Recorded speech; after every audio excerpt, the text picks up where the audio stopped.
Hi, Jeremy here, Modern Vitality. In today's video, long haulers, you're using your pillow wrong. I'm going to be sharing with you some insights and some patterns I've noticed after years of working with people with all kinds of complex chronic health conditions. So believe it or not, there's a right way, there's a wrong way to use your pillow. And depending on how you do that, you can set yourself up for success with healing or not.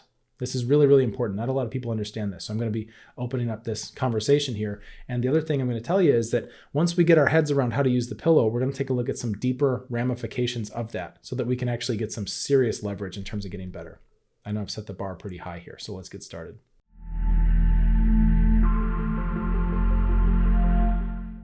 You should have seen my wife's face when I walked out the door today carrying my pillow. I promise I'm not taking a nap at the office, right? This is for work, I swear. So I brought a pillow. And why I'm focusing on this pillow thing is because I've worked for a long time. I started private practice in 2009 as an acupuncturist. I've got a strong Eastern medicine background. I'm a clinical herbalist. That's where I do most of my best work with complex chronic inflammatory conditions. It's primarily herbs. Acupuncture can be helpful too, right? But with herbs, I can work with people all over the planet. It's very freeing. But what I've noticed in my acupuncture practice is that there are so many times where I have walked into a treatment room and the patient's there on the table, laying there with a pillow, and they look horribly uncomfortable. And I've started to talk to people and say, hey, are you comfortable? Are you actually comfortable? And they're like, I don't know. I don't even know. Okay. So I've found it's worth it to take a minute and get the pillow set up correctly, get it set up right. And we're going to come back to this I don't know if I'm comfortable thing, because this is there's such a deeper conversation here beyond a pillow. All right. We're just pulling a thread. So I'm going to teach you the pillow stuff so you're not making mistakes, because really, if you're asleep for a third of your life, or a lot of times people that have heavy fatigue is one of their symptoms, right? It's like brain fog, all these pains, fatigue is another one. You're fatigued, you're resting a lot. You have no choice, right? Your mitochondria are telling you it's time to rest. So you wind up with your head on a pillow. Let's not be sabotaging our healing. Let's actually get the most out of the rest time. So that has to do with how you drive your pillow, how you maneuver your pillow. So I'm going to share with you the technicals here. Okay. One of the first things to understand is your position for sleep. So if you are a side sleeper or a back sleeper, that's going to change how you use a pillow. And I'm going to show you this in just a second. If you sleep on your belly face down, I can't help you. Your neck's going to be cranked and all that. I know sometimes it happens. This is life, right? I'm going to show you the perfect pillow, like how to do this. But in all honesty, in all reality, we set ourselves up for success, and then sometimes chaos happens, life happens, and we work backwards from there. So don't beat yourself up if you sleep weird, right? We can always work with that. We can always try to get it a little more aligned. But what I'm going to show you is if you're a back sleeper, primarily, then you need to arrange your pillow differently than if you're a side sleeper. And this will all make sense in just a second. Why is this important? Okay. We have to protect our neck. The people I work with, like, for example, the people in my group, I've got an international group. Maybe you've heard about it. Modern Vitality Solutions and Support. I'm always talking about it in all these videos because it's my favorite place to hang out, right? It's where we come together internationally. There's all kinds of people in there. It's a free group to join, and they're all working through the stages, right? Stage 1, 2, 3, and 4, and they're going through their healing process. Okay. One of the things that's super important for the people in my group, the people I work with at a higher capacity, is the neck. And I'm going to share this with you now because so many people don't know this stuff. All right. We don't know to take care of our neck. The neck is extremely important, especially if you're trying to heal from a complex chronic health condition, for a bunch of reasons. One of them is that you've got a brain in your skull and you've got a heart in your chest. This is making sense so far, right? Your blood has to be able to get from your heart to your brain. What happens if your neck is all tight, all jacked up, all crooked, pinched off? I want you to think about squeezing a garden hose, twisting a garden hose, stepping on a garden hose. Those are your arteries. Those are your veins. So we want to do things to align our neck and take good care of it so that it's not super tight and twisted, because that's pinching off the flow of blood from our heart to our brain. With brain fog being such a common sign, and there are multiple causes of brain fog, which I've done in other videos, right? Going through with a stage model and understanding immune causes, digestive causes, neuroadrenal causes, blood circulatory causes, right? We're talking mainly about the blood circulatory cause right now because you're getting that kind of pinch, right? It's getting compressed. Not good. So we need to take care of our neck for the blood flow. We also need to take care of our neck for the lymphatic drainage. You've heard about the lymph, right? Lymph nodes, lymph system. There's a lot of things we can do to encourage that lymphatic flow. One of the big things is making sure that our neck is warm, supple, right? It has movement in there. You can do massage and things like that. But of course, if your neck is all twisted and jacked up for 8 hours a day because you're sleeping on a pillow weird, that's not helping the flow, just like it's not helping the blood flow, right? So we need to align that. We need to fix that up. It's really important. There's other reasons too, but for the most part, just start thinking about your neck. Start respecting your neck. It's a vital highway between your heart and your brain. Okay, these are two like critical areas that need to be alive. You can survive without your intestines. You can survive without a bladder. You can survive without a stomach. We need to keep the heart and the brain flowing, right? Very important. And the neck is the thoroughfare between the two. So we use our pillow to respect our neck, right? So when you have your pillow, if you are a side sleeper, I want you to notice, imagine the beds here, right? I'm sleeping on my side.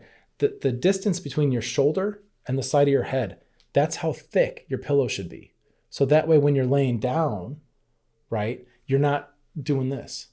So you keep the pillow wedged in there to maintain this kind of alignment. So if you have a pillow like this, you would just fold it up, right? And you want to fold it up until it's about as wide as from your ear to your shoulder. You see? This is so hard to do without an actual bed, right? So there's our first step. If you're a side sleeper, make sure you've either got one pillow folded up so that it's double height, or you've got two pillows stacked on top of each other so that it's the right height, or you've got some kind of super massive pillow, whatever you got. Because you want to create this, you want to maintain this kind of alignment while you're sleeping, not this, right? So if we just do just one here and then you go to sleep, it's going to be, you're wrecked all night.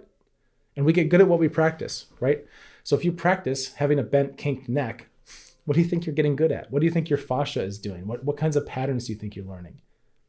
And of course, there can be ramifications there because now we start to get torsion and twisting and kinking in one part of the body. And because our whole connective tissue is connected, we'll start to get compensations other places, all from your neck. Okay, so if you're a side sleeper, double it up so that you've got that width handled. If you're a back sleeper, the distance between your neck, here, I'll turn to my side so you can see better. The distance between your neck, right, and the bed, it's a lot smaller than the distance between your shoulder and your ear. So you don't need so much pillow. And in fact, we've got the curve going, right? So we've got the head is round here, sticking out, and then it goes in for the neck. You see? So all you really need is just a little support under here. Little cervical support. They make special pillows for this, like chiropractic pillows that are they're just like these orthopedic pillows. Maybe you have one, maybe you've tried them. I've found that actually I like better to do it with a regular pillow. And all you do is you roll it, right? So now I've rolled this thing and I've got a double width here. And that's going to go under my neck. And then this little straggler that's left over is going to go behind my actual skull. Works pretty great. So here we go, right? I'll try to start it again for you. So roll it, right? So one part of it's doubled up, and then this would be you getting ready for bed. What happens here, that's really awesome if you're a back sleeper, is you've got it doubled up here, see? So it's thick behind your neck, right? And then you got a little bit up top behind your head. Okay. And then what's really cool is when you're laying down, and I don't have a bed behind me, right? But when you lay down, that pushes these like this around your ears, like that. So what happens is you'll actually get this kind of insulated sensory deprivation kind of effect going on, right?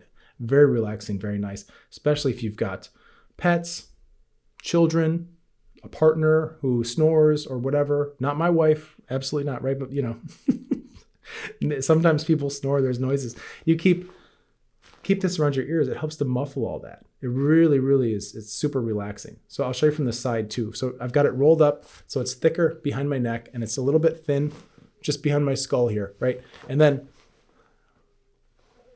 you disappear into this thing.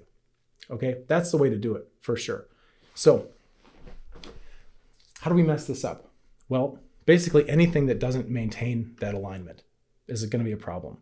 I've seen a lot of times people, this is what I notice a lot of times with acupuncture and watching people, because I have had a career where I get to see people in different types of contexts than normal, right? If I was a bank teller, I wouldn't see people how they use their pillows all the time. You just don't see that stuff. But when you're in a treatment room setting and there's a massage table and pillows and things, you get to see how people lay down on these. And this gets into my second point here, and we're going to cover this because this is really profound, and I want to make sure that you got that, because that's the real lesson. Okay, that's the real takeaway. We're going to get to all this. When you have a pillow, right, people will just do weird stuff.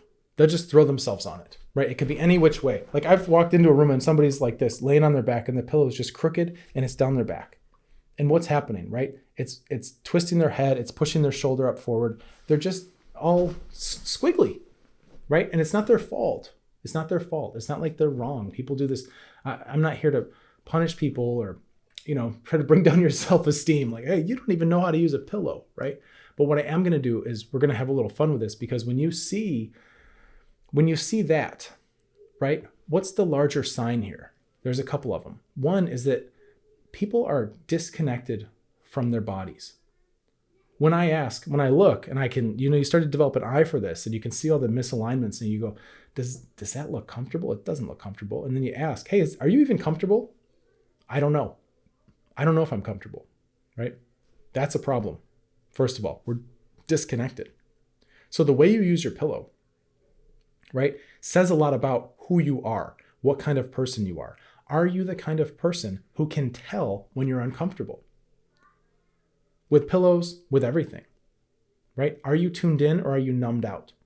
And I would encourage you, sometimes we numb out, understandably, because these conditions bring pain, right? Neurological overwhelm. There's a lot of problems with this. Like it's normal to want to take a break from that, right? But sometimes these breaks last a long, long time, and it starts to become the way we are now. It starts to become the new normal, is this numbed out, disconnected type of sense, where you lay down on a pillow that's all crooked or halfway under your back, or there's no neck support, or you're like this or whatever, and you can't even tell. So we have to tune in to our bodies, right? We have to tune back in. That's a prerequisite. There's no amount of learning how to fluff this up that's going to replace tuning in, right? Of course, no one will use the things I'm sharing here if they haven't already tuned in and they can't start to feel it. Okay, it's a prerequisite. So start tuning into your body, even if it's uncomfortable. And this isn't just for pillows. This has to do with everything. Temperature, humidity, people talking to you, right? Are you enjoying this conversation? I don't know. Well, start figuring out if this is an abusive relationship. Start figuring out if this is somebody who doesn't respect boundaries, or somebody who's trying to take advantage of you, or somebody who's an energy vampire, is basically just sucking you dry like a juice box, right? You can start asking yourself this kind of question a lot. Am I comfortable? Or another way to say it is, how does this feel? If we don't want to judge it, we could just be very open. How does this feel? How do you feel with that pillow crooked under you like that? Yeah, interesting. I don't have an emotional attachment to it, but I do feel like my shoulder's getting pushed forward, and I do feel like my head's kind of kinking. Yeah, noted. Okay, what do we want to do with these facts, right? You start looking at everything like this. How do you feel about that food? How do you feel after you eat that? How do you feel about the culture you're around, your family culture? What do you do for leisure time? How do you feel about that? How do you feel about where your life is, right? All these things matter because they're all signals for your nervous system. We have to re-expand that. We can't hide forever. If you found this channel, you're not a hider, right? I mean, that's the thing. People who want to just lay down and die don't wind up cruising through my channel, binge watching all my videos, which I would recommend you do, go through, right? I'm going to become your new Hulu, your new Netflix, whatever, right? You're going to go through here and learn all these things and just extract as much information as you can, because it's going to help you, right? It's actually productive. These kinds of people aren't quitters, right? It's just not the way it goes. By nature, if you're here, you want to do something about it, right? So start feeling. Don't be afraid of that. And some of you are already there. Some of you are like, yeah, Jeremy, I know. I try to feel everything, right? I try to always assess this environment. Great, good. Keep that. Hold on to that. Now, the next piece is doing something about it, right? Because you can say, hey, are you even comfortable with that pillow? You know what? I don't know. Yeah, I'm not very comfortable. And then nothing changes, right? In case you haven't noticed, the pillow is a metaphor. The pillow is a motif for everything in your life. This could be very overwhelming, right? How do you feel about your job? I don't know. Well, are you comfortable with it? Oh, it's very stressful. I don't really feel like the work is rewarding. I'm not valued in my workplace. Okay. Are you going to rearrange that pillow? Right? Can you take some power? Because to do this, right, to fluff up your little pillow, it's a small skill, right? It's a small motor movement, right? But in order to do that, you've got to make a big decision that you're worth making a change about. I'm not very comfortable. Okay. Well, do you value yourself? Do you value your comfort? Do you value the health of your neck as part of your healing process? Is taking care of that? Do you want that lymphatic drainage happening so you can start to get better? Yeah. Do something about it, right? Sometimes it means you have to actually physically make a change. You've got to fluff up the pillow, right? You got to rearrange it. You got to take a little bit extra energy and you've got to apply it to your environment to make a difference, to change something so that you can have a better time long-term, right? The pillow's a metaphor.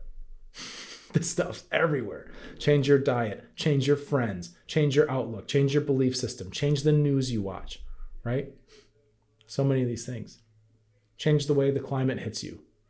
Start protecting yourself, protecting your body. The people who do the best, and I know I've spoken about this in other videos, the people who do the best on a healing path are the people who aren't afraid to start getting out there a little bit and making some changes, making some adjustments to their environment. They're not afraid to try new things. They're not afraid to stick out and have people around them go, "You're weird. You use a pillow weird." Have you ever seen somebody use a pillow like this? Maybe you have. Maybe you do this. I don't know. But you get it like this, roll it up, right? Double it up. And then you're laying here and it just smashes around your ears. Who sleeps like that? Somebody may walk in, a family member might walk in and see you like this and go, "Boy, you look weird sleeping like that." Yeah, great. Good. I'm doing my thing. I'm taking care of me. Right? That's important. This doesn't affect you. Leave me alone, right? That kind of attitude will go a long way towards getting your health back. Not being afraid to stick out, not being afraid to do things that are a little bit different. Always, we have to start prioritizing this because if we don't make our own health a priority, first of all, what kind of subconscious signal are you sending to your own self, right? About that. But then two, who's going to do it for you? Who's going to come around and tuck your pillow, change your pillow every night? Right? What kind of archetypes are going on if that's how you want to live, right? No, I don't do my pillow. I only have to have somebody else come change it for me, right? No, handle your own pillow, right? And again, the pillow's a metaphor. It's everything. It's everything.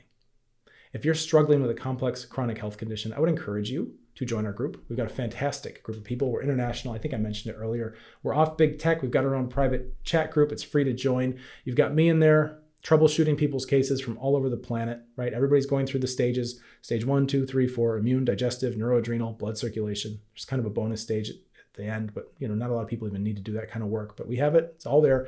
And you can watch people going through. You can see the wins, which is awesome. Very inspiring to see real healing stories, real successes. We've got a positive group. Everybody's very vibrant and supportive. And you can also see when somebody has a bad day. You can see when we get triggers. You can see backslides. You can see flare-ups. And you can watch a resilient healing system in action while we navigate and troubleshoot in real time. So that's pretty cool. I don't know of any other place like that exists. I created it a few years back. I think it's a wonderful, wonderful place to be. So if you are at all working on your healing process, you might want to do it in good company. We're very positive. There's a lot of introverts in there. There's not a lot of pressure, right? You can kind of show up and do your thing and everybody's very respectful. We do fill up. There can be a wait. Your application link's in the description below this video, right? I keep it there so you can find it pretty easily. And if your application looks good, like you'd be a great fit for what we're doing in our group, I'll get you in there as soon as I can. It might be like a month, 2 months. I try to do monthly cohorts so you don't have to wait too long, but I also try to keep the group small so I know who I'm talking to, right? That way I can answer your questions with some specificity. It's a balance. In the meantime, you might consider subscribing to this channel, liking this video, basically signaling to the algorithm that you want to see more stuff like this so that you can start to improve your life and get your health back. All right, I hope this helps you. Let's get you feeling better. Cheers.